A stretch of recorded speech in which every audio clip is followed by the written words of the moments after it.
하나님의 꿈이 있는 바다, 오늘 여기서 말하는 바다는 하나님의 꾼 비전입니다.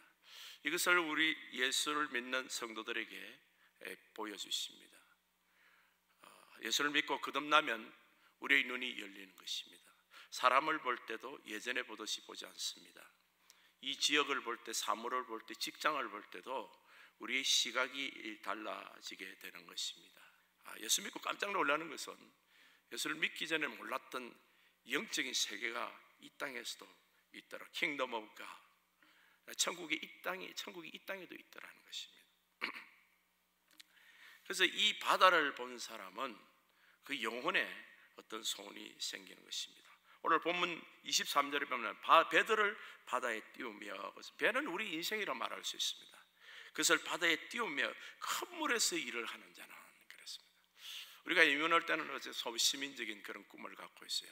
우리 가족을 위해서 내가 어느 정도 먹고 사는 것에 그렇게 만족하고, 직장을 가지고 뭐 먹고 살만하면 우리는 만족할 거라고 생각을 합니다.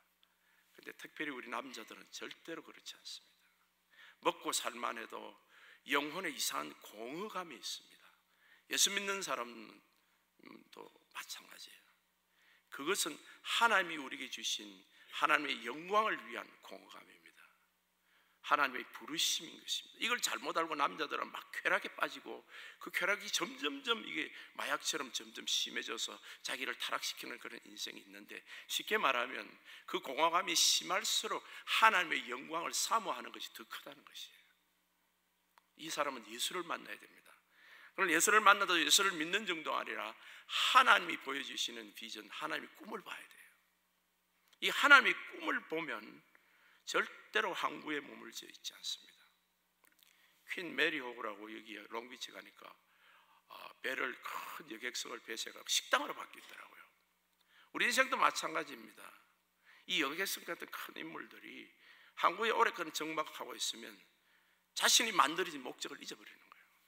먹고 사는 데만 그것이 자기 목적인 줄 알고 이제는 됐다 그러면 그 다음부터 쾌락에 빠져서 타락하기 시작하는 것입니다. 우리가 하나님이 만드신 우리의 목적은 이사야서 43장의 7절에 보게 되면, 물론 내 이름을 일컫는 자, 내 영광을 위하여 창년한 자를 불러오라. 내가 그를 지었고 그를 내가 만들었다 그랬어요. 주님이 만드신 목적대로 사용되지 않으면 특별히 우리 영혼은 공허함이 있게 됩니다. 예수를 믿어도 뭔가 부족함을 느끼는 거예요. 하나님 믿고 천국 가고 자녀도 괜찮고 가족들도 이제 쓸만하고 먹을만한데도, 좋은 집도 샀는데도 내 영혼이 이상하게 공허감이 있습니다. 그래서 이것이 잘못된 행동을 하게 되면 이걸 맛보려고 세상으로 막 빠져드는 그런 모습들이 있습니다. 특별히 성공했다는 사람들 중에. 이 항구에 머물러 있으면 해안에는 작은 물고기 봤습니다. 물고기도 얼마 없어요. 그런데 깊은 바다로 가면 거기에는 수많은 고기도 있을 뿐만 아니라 큰 물고기, 낚시하는 거 여러분 보신 적이 있을 겁니다. 참치를 잡는데 보면 집채만한 고기들이 올라오는 것입니다. 이것은 깊은 바다로 나가는 사람들에게 이런다. 오늘 여기 보니까 23절에 배를 바다에 띄우며 큰 물에서 일하는 자, 우리 한국말은 참 영적인 말이에요. 우리 세상에도 나는 큰 물에서 논다 이런 표현들을 쓰잖아요. 사람은 나면 서울로 가야 되고 말은 나면 제주도로 가야 된다. 큰 물에서 큰 일을 하는 사람, 하나님 백성들이 큰 일을 하는 것이 뭔가입니까? 하나님이 보여주신 바다를 본 사람들입니다. 빌립보서 2장 13절에는 이런 말씀이 있습니다. 너희 안에 행하시는 이는 하나시니 자기의 기쁘신 뜻을 위하여 너희에게 소원을 두고 행하시나니. 하나님 절대로 억지로 시키는 일이 없습니다. 그저 보여주시기만 하는 거예요. 이사야서 6장에 보게 되면 이사야에게 하나님 보여주십니다. 하나님을 보여주시며 누가 우리를 위하여 갈고, 주님이 고민을 하시니까 이사야가 여기 내가 있는데 나를 보내소서 그랬어요. 너보고 가라고 말하지만 하시고 하나님이 우리 안에 꿈을 보여주시는 겁니다. 우리에게 꿈을 보여주시고 하나님 바다를 보여주시는 것입니다. 예수님의 제자들도 평범한 어부들이었어요. 그런데 주님께서 어느 날 보여주시면서 데리고 다니면서 하나님의 기적을 보여주시는 겁니다. 병든 자를 치유하시고 안전병을 일으키며 눈먼 자를 눈을 뜨게 하시는 거예요.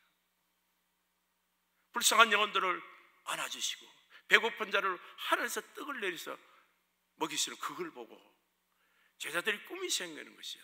나도 예수를 믿고 예수님을 섬기며 따라다니면서 이 일을 해야 되겠다는 것입니다.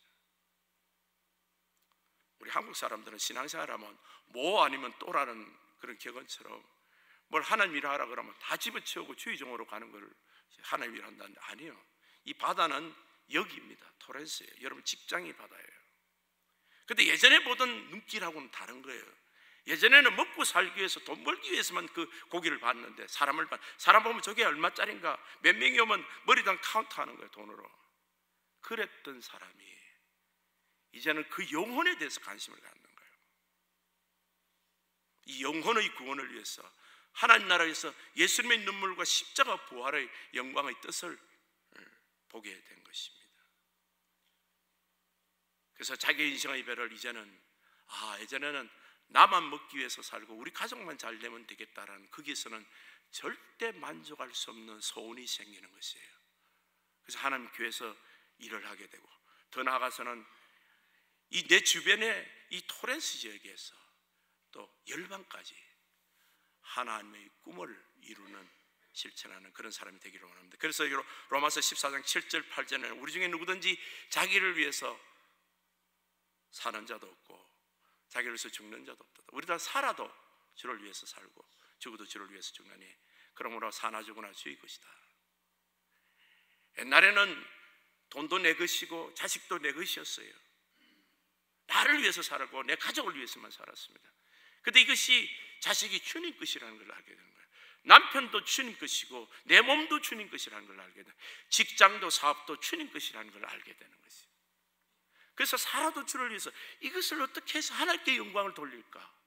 내 자식을 어떻게 키워서 하나님께 영광을 돌릴까? 우리 가정에 어떻게 하나님께 영광을 돌릴까? 이런 소원이 우리에게 생기게 되는 것입니다.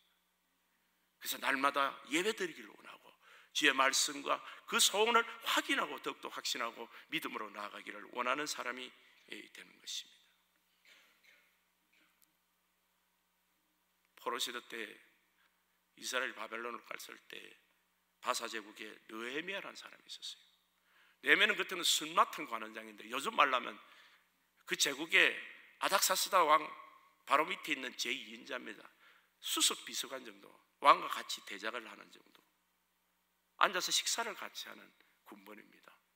왕자보다도 더 높은, 정말 지약하여 모사여 지혜 많은 총리보다도 더 높은 그런 위치에 있는 사람입니다. 이런 사람이면 세상에 천하를 다 가진 사람입니다. 그런데 그는 눈물을 흘리고 있었어요. 그 영혼에 고통이 있었다는 거예요. 뭐가 그렇게 고통스러웠는데 하나님 주신, 그에게 주신 바다, 하나님의 꿈은 자기 이스라엘을 재건하는 것입니다. 이스라엘이 완전히 초토화되고 자기의 성문이 다 불타고 무너졌다는 사실을 거기서 다녀온 사람들로부터 이야기를 듣고는 느헤미야가 눈물을 흘렸어요. 하나님 백성들도 마찬가지입니다.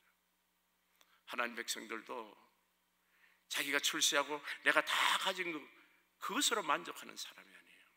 영혼의 눈물들이 있어요. 하나님 영광을 위해서 내가 하고 싶은 일들이 있는 것이.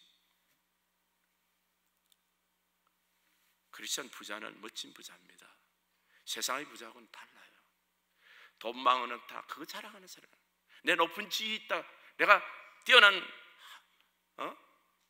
머리가 있다, 출세했다, 그것으로 자랑하는 사람이 아니에요. 우리에게는 하나님의 영광을 위한 눈물들이 있는 겁니다. 어느 날 근심으로 수심으로 가득한 얼굴로 왕의 자리에 앞섰습니다. 네가 왜 얼굴이 그러냐? 내가 너에게 뭐를 하기를 원하느냐? 그때 잠깐 기도합니다.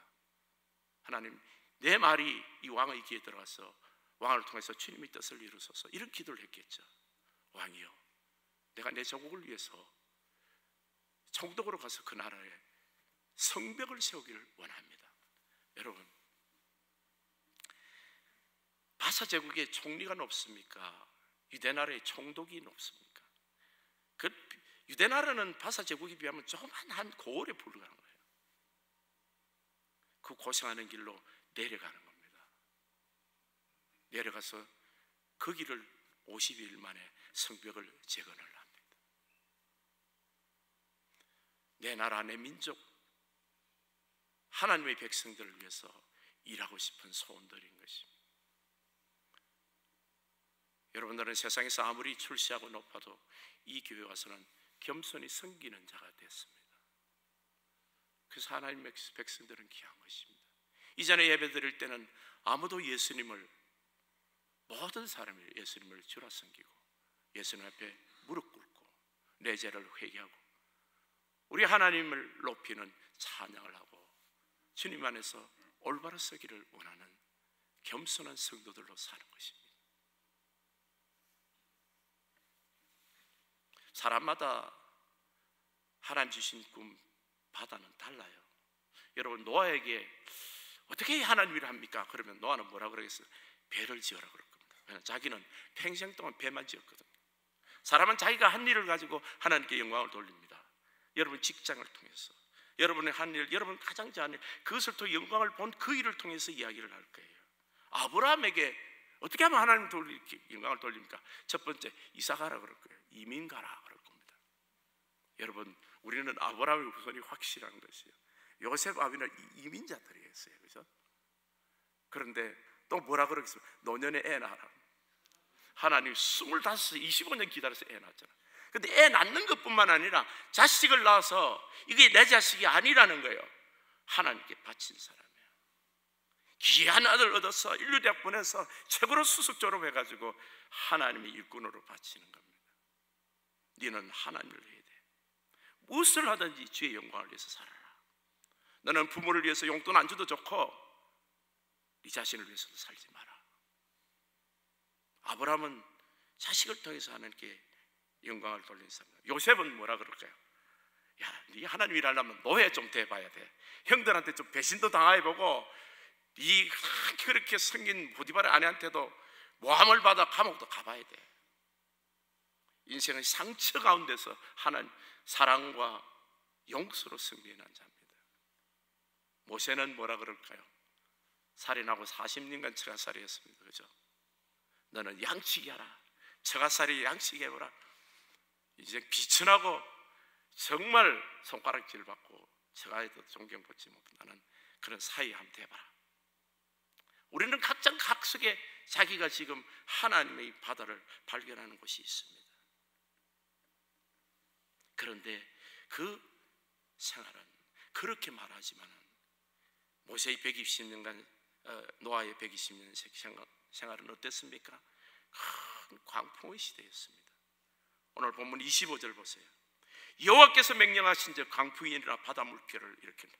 주님께서 꿈을 주시고 소원을 바다에 나가라고 꿈을 주시고 내가 자원해서 나간다고 그랬는데 나가니까 거기 가면 웰컴 개선장군처럼 맞아주는 것이 아니라 하나님의 영혼을 위해서 하나님 나라를 위해 일하는 사람들은 첫 번째 받아야 될 것이 광야의 연단인 것입니다. 예수님께서 40일간 금식하시고 연단을 받으실 때 성령이 이끌려서 광야로 나가셨다 그랬어요. 하나님 우리를 이끌으셔서 이 이민 생활에서 하나님 백성들이 되고 나서 꿈을 가진 사람, 바다를 본 사람, 내가 하나님 일을 해야 되겠다는 사람들에게 하나님께서는 이 고난이라는 연단을 하기 시작하시는 것입니다. 노아는 120년간 어떤 고난이 있었을까요? 바보 고난일 겁니다. 그때 당시에는 비도 크게 안 왔습니다. 저 등신이 못한다고 돈만 있으면 그것도 운동장만한 공설 운동장만한 미식 축구장만한 배를 짓고 있는 거죠. 얼마나 손가락질을 받았을까요? 120년간 바보로 살았군요. 옛날에 유행가 중에 나 바보로 살았군요라는 노래가 그리스도인들은 바보입니다. 눈물 나는 바보죠. 하나님의 영광을 위해서 내가 바보 된 자예요. 예수님께서 십자가에 끌려가실 때, 행장에 올라가셨을 때 십자가에 매달려서 밑에서 그랬습니다. 네가 하나님 아들이면 내려오라 그랬습니다. 하나님이 원하시면 내려오실 뿐만 아니라 다 죽었죠. 바보가 되셔서 가신 길이 십자가 길이죠. 아브라함은 25년간 기다렸습니다. 늙은 사람이 아들이 생긴다고. 제가 남편 보고 와이프 보고 나 애기 아빠라 불러라. 저 와이프는 애기 엄마라고 불렀습니다. 할머니 할아버지들이. 요셉은 노예 13년이 얼마나 고통스럽습니까? 그런데 가장 어려운 사람은 모세였을 것 같아요. 기기도 길기도 하고 40년간입니다. 왕자로 있었던 그 전 삶이 너무나 화려했거든요. 왕자로 있을 때는. 애국의 왕자는 요즘 미국으로 말하면 대통령 아들 해당되는데 얼마나 그 권세를 크게, 지금 뭐 미국은 민주주의니까 그래도 누릴 수도 없지만 그 절대 국가에서, 군주의 나라에서, 왕을 태양으로 신으로 섬기하는 나라에서 왕의 아들이 자기 대권주자다. 얼마나 화려했던 인생이었습니까? 40년간 주님을 만나는 것이 호렙산 서쪽에서 해가 뉘어질 때 떨겨나무의 불꽃에서 만납니다. 이 40년간 주님이 날마다 나타나서 모세야 너를 사랑한다, 네 힘내라 이랬을까요? 아니요. 주님을 만나기 전까지는 나는 버림받은 자다라는 생각을 할 정도로 아무런 증거가 성경에는 없었습니다. 한 번도 나타난 적이 없는 것 같아요. 물론 모세는 기도하고 날마다 인내로서 살았겠지만 성경에 기록된 바를 보면 40년간 아무 일도 없은 거예요. 하나님 백성들 중에 모세처럼 왕자로서 크게 한번 일을 하려고 하다가 크게 시험 들어서 큰 교회 뒷좌석에서 등록도 안 하고 다니는 크리스찬들이 이 중에도 혹시 있는지 모릅니다. 옛날에는 끝내주는 일꾼이었어요. 왕년에는 진짜 거기에서는 없어서는 안 될 그런 믿음의 사람이었는데 그 교회 때문에 큰 상처를 받은 거예요. 하나님 나라 백성을 위해서 일하다가 하나님 나라를 위해서 일하다가 상처받은 사람. 그런데 제가 믿기로는요, 반드시 그 사람 돌아옵니다. 하나님의 사랑은 절대 실패함이 없습니다. 그것이 우연히 일어난 것이 아니에요. 기다리게 하시는 거예요, 모세처럼. 그리고 부르시는 겁니다. 하나님의 꿈을 본 자예요. 하나님의 꿈을 보다가 이 강풍에 휩쓸려 간 사람. 다윗도 마찬가지였습니다. 사울이라는 왕이 2,000명을 풀어서 자기를 쫓아다녔습니다. 이 왕이 되기 위해서, 왕으로 세우기 위해서 이 그릇을 찢으시는 거예요. 가슴을 찢는 거예요. 그리고 깨뜨리시는 거예요. 작은 그릇을 큰 그릇으로 만드는 것입니다.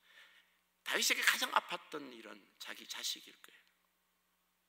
바세바의 범죄를 해서 그 죄에 대한 대가처럼 보이지만 사실은요, 하나님께서는 그것을 통해서 그 징벌을 은혜의 통로로 사용하시는 겁니다. 자식이 자기 나라를 빼앗으려고 칼을 들고 침실에 들어올 때 다윗은 맨발로 감난산으로 울면서 머리를 풀어헤치고 울면서 도망갔다 그랬습니다. 자식에게 쫓겨본 적이 있습니까? 자식이 부모를 죽이려고 하는 그런 부모의 입장에 서본 적이 있습니까? 가장 아픈 사람은 자식이 때문에 오는 고통입니다. 그런데 그것이 우연이 아니라는 거예요. 네가 하나님 꿈을 보았기 때문에, 하나님 바다를 보았기 때문에 나를 하나님께서 찢으시고 만드시는 그릇입니다. 다윗에게는 정말 사랑하는 요나단이라는 사람도 있었어요. 요나단은 자기 어머니 같은 사람입니다. 자기를 생명처럼 사랑했던 형님 같은 사람. 요나단 없이는 다윗은 여러 번 죽었을 뻔했을 겁니다. 그런데 하나님이 이 요나단을 보내주셔서 다윗을 세우는데, 이상하게도 사울이 죽을 때, 그 원수 장인어른이 죽을 때 이 요나단도 같이 죽더라는 거예요. 왜 그랬을까요? 왜 내 인생에는 그렇게 도움이 되는 어머니나 꼭 있어야 될 그 사람이 없어져 버리는 거예요? 그리고 폭풍만 내 주변에 가득 남은 것 같아요. 왜 하나님은 내가 의존할 만한 어떤 것도 다 없애버립니까? 고난받을 때. 그것은 오직 고난이 우리에게 주시는 유일한 이유가 있습니다. 오늘 고난을 누가 보냈습니까? 다시 한번 봅시다. 24, 5절에 보면 여호와께서 명령하신즉 광풍이 일어나 바다 물결을 일으켜. 하나님이 주신 고난입니다. 왜 고난을 보냈을까요? 하나님만 바라보라는 고난입니다. 우리가 인생 중에 고난이 온다고 해서 다 하나님만 바라보는 사람이 아닙니다. 고난이 온 중에 세상적으로 피하고 다른 방법을 구하는 사람은 아직까지 엿단을 더 받게 됩니다. 그런데 하나님이 우리에게 고난을 받을 때 오직 하나님만 바라보는 사람이 있습니다. 26절에 봅시다. 그들이 하늘로 솟구쳤다가 깊은 곳으로 내려가네. 산이 높으면 골짜기가 깊습니다. 비전이 크면 하나님 보여주신 꿈이 크면 연단도 깊은 거예요. 그 위험 때문에 그들이 영혼이 녹는도다 그랬습니다. 영혼이 죽는 게 아니라 가슴이 녹아버리는 것이. 그들이 이리 구르며 저리 구르며 취한 자같이 비틀거리니 그들이 모든 지각이 혼돈 속에 빠져 사람이 멍청해지는 거예요. 판단이 어떻게 돼요? 고난을 많이 겪으면 사람이 멍해지는 겁니다. 정신이 없습니다. 자식 때문에 쫓겨가는 다윗의 모습은 멍한 사람이 되어가는 거예요. 하나님이 그토록 연단하시는 이유가 뭔가? 28절에 보면 이에 그들이 그들의 고통 때문에 여호와께 부르짖어 그랬습니다. 하나님께 부르짖는 시간입니다. 나는 왜 고통인데도 기도한테 부르짖지 않죠? 고난이 아직까지 덜하기 때문에. 우리가 하나님께 부르짖는 사람이 되기를 원하는 것입니다. 하나님께서 이 고통을 통해서 주님을 부르짖는 사람은 주님을 만나는 것입니다.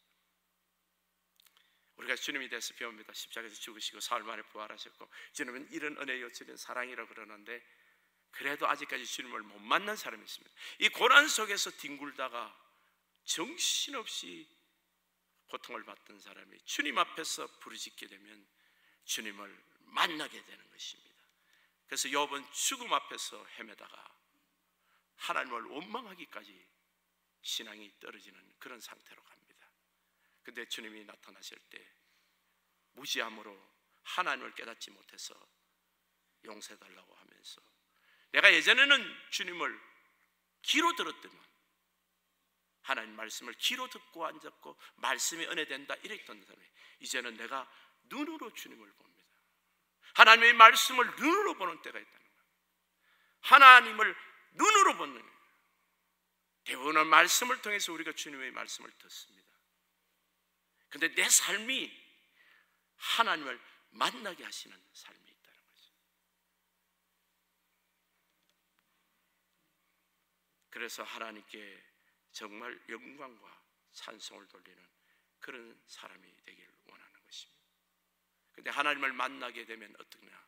세상의 모든 풍파가 여전한 것 같아도 그 안에서 평온이 기쁨이 오게 되는 것입니다. 여호와께 부르짖으며 28절에 그가 그들의 고통 속에 그들을 인도해 내시고 광풍을 고요하게 하사 물결도 잔잔하게 하시는도다. 어떨 때는 이 광풍과 물결이 여전히 있는 것처럼 보여도 상관없습니다. 내 안에서 고요함이 임하기 때문에 내 영혼이 잔잔함이 임한 것입니다. 그래서 30절에 보면 평온하고 말미암아 기뻐하는 중에 여호와께서 그들을 바라는 항구로 인도하시는다. 평온과 기쁨이 오는 것입니다. 이유를 모든 지각에 뛰어난 하나님의 평강이 내가 이해할 수 없는 지각에 뛰어난 내 생각과 내 경험을 뛰어넘는 하나님의 평강이 이유를 알 수 없는 평강이 내게 임하기 시작하고 그 모든 것을 이기는 평강이 한 시내가 시온으로 흘러 시온의 성에 임하는 것입니다. 하나님 보신 은혜의 강물이 흘러서 내 영혼에 들어오게 되시는 것. 세상은 다 그 안에서 잠잠해지는 주님을 만난 은혜가 있습니다. It overwhelms me. 하나님 은혜가 나를 덮치는 겁니다. 나를 통치하는 상태. 하나님 은혜도 가장 영혼이 가난하고 가장 영혼이 애통한 자들에게 하나님께서 임하시는 하나님의 은혜인 것입니다. 하나님을 아는 만큼 하나님을 사랑하고 하나님을 사랑하는 만큼 하나님의 꿈을 이루는 사람이 되는 것입니다. 그들이 바라는 항구, 소원의 항구는 어디입니까? 우리가 정말 바라는 소원의 항구는 어디입니까?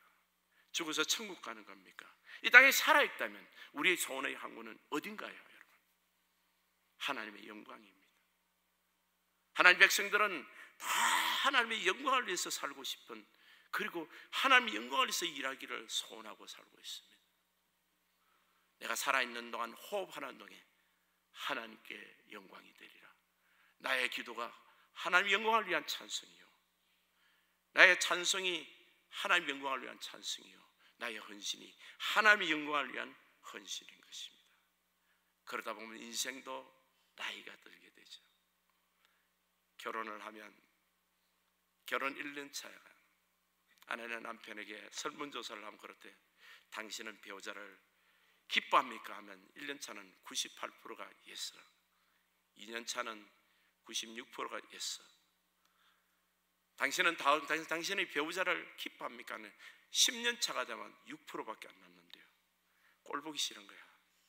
그런데 놀랍게도 20년 차가 되면 95%가 나는 내 배우자를 기뻐한다.